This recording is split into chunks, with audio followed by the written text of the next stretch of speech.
The closure of the station does not seem to indicate that y'all are doing great on staffing, and this statement leads me to believe that the chief is either out of touch with what the citizens and his firefighters truly deserve, or he just doesn't want to ruffle any feathers by asking for the help.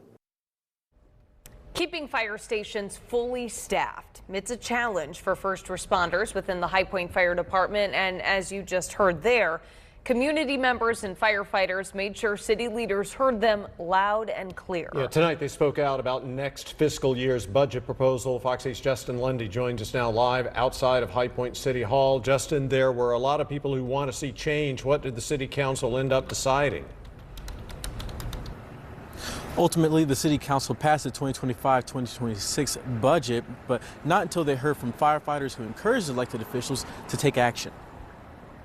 Your engines and trucks are short-staffed, causing issues to the safety of our personnel, your personnel, and a delay in service to the citizens you protect. One concerned community member after another. If High Point truly wants to be the single most livable, safe, and prosperous community in America, then we must fully fund the fire department, not just so it can get by, but so it can lead. With the hopes of better funding for fire safety in High Point. In the crowd, dozens of members of the High Point Professional Firefighters Association watched on in support of their brothers who spoke their truth. When we respond to a fire or medical call, every second counts.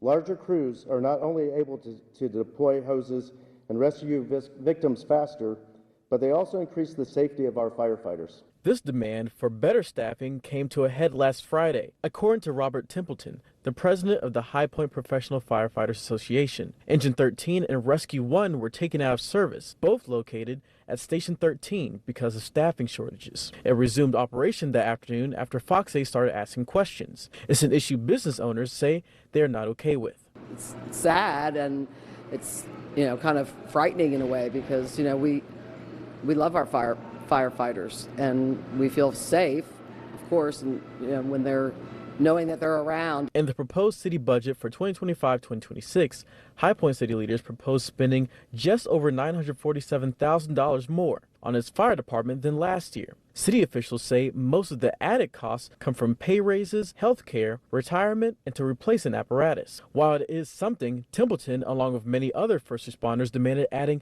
extra firefighters to the 216 they currently have so they can more efficiently respond to calls. If this council doesn't act, we are one incident away from a serious injury or, God forbid, a line of duty death.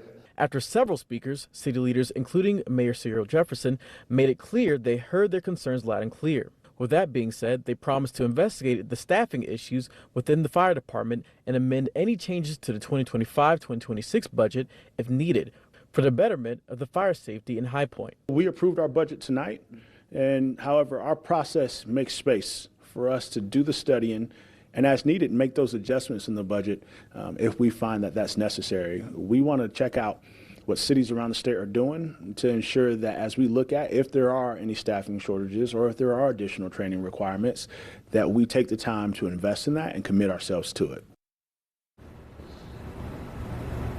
The High Point Professional Firefighters Association plans to meet with city leaders again to get amendments to the budget expedited. Reporting live in High Point, Justin Lundy, Fox 8 News.